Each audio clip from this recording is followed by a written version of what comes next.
विपक्षी दल सरकार के खिलाफ अविश्वास प्रस्ताव क्यों लाते हैं? अविश्वास प्रस्ताव से कैसे सरकारें गिर जाती हैं और इसको लेकर जब संविधान में कोई प्राविधान नहीं है तो फिर नियम क्या है? अविश्वास प्रस्ताव से अब तक इतिहास में कितनी सरकारें गिरी हैं?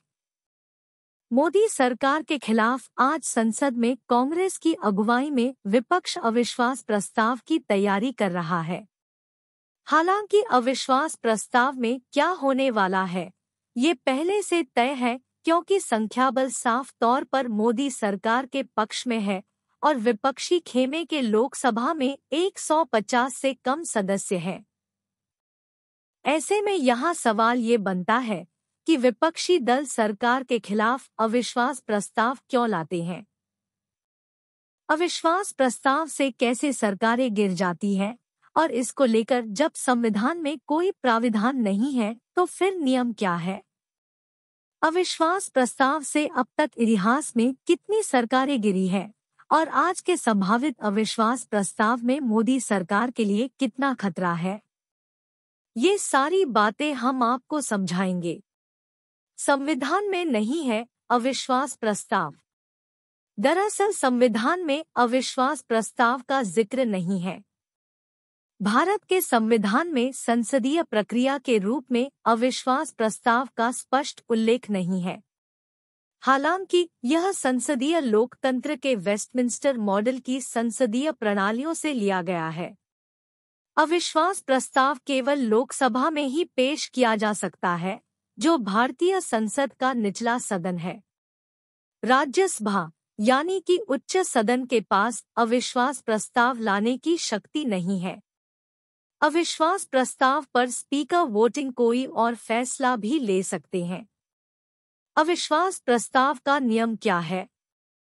संसदीय प्रणाली के नियम 198 के तहत व्यवस्था। हर सांसद को है अधिकार। पहले लोकसभा स्पीकर को नोटिस। स्पीकर देते हैं प्रस्ताव के लिए मौका। 50 सदस्यों का समर्थन होना जरूरी। स्पीकर की मंजूरी के बाद फैसला। 10 दिनों के अंदर होती है चर्चा। चर्चा के बाद वोटिंग होती है। प्रस्ताव पारित हुआ तो मौजूदा सरकार का जाना तय। सबसे पहले अविश्वास प्रस्ताव की कहानी। पहला प्रस्ताव साल 1963 में आया। नेहरू सरकार के खिलाफ पहला प्रस्ताव। जेबी कृपलानी ये प्रस्ताव लाए। पक्ष में वोट 62, विरोध में वोट 347। अविश्वास प्रस्ताव से कितनी सरकारें गई? 75 साल में 27 बार आया अविश्वास प्रस्ताव। साल 1978 में पहली बार इससे सरकार गिरी। 1978 में मोरारजी देसाई की गई थी कुर्सी। विश्वास प्रस्ताव हारने वाले प्रधानमंत्री विश्वनाथ प्रताप सिंह, एच.डी. देवेगौड़ा, इंद्र कुमार गुजराल, अटल बिहारी वाजपेयी, चौधरी चरण सिंह। मोदी सरकार के लिए कितना खतरा?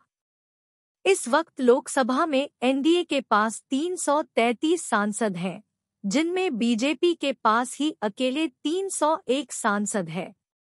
इसके अलावा दूसरे 12 दलों के 32 सांसद सरकार के साथ हैं। वहीं विपक्षी दलों के पास 142 सांसद हैं, जिनमें कांग्रेस के पास 50 तो टीएमसी के पास 23 सांसद हैं। इसके अलावा डीएमके के पास 24 और जेडीयू के पास 16 सांसद हैं।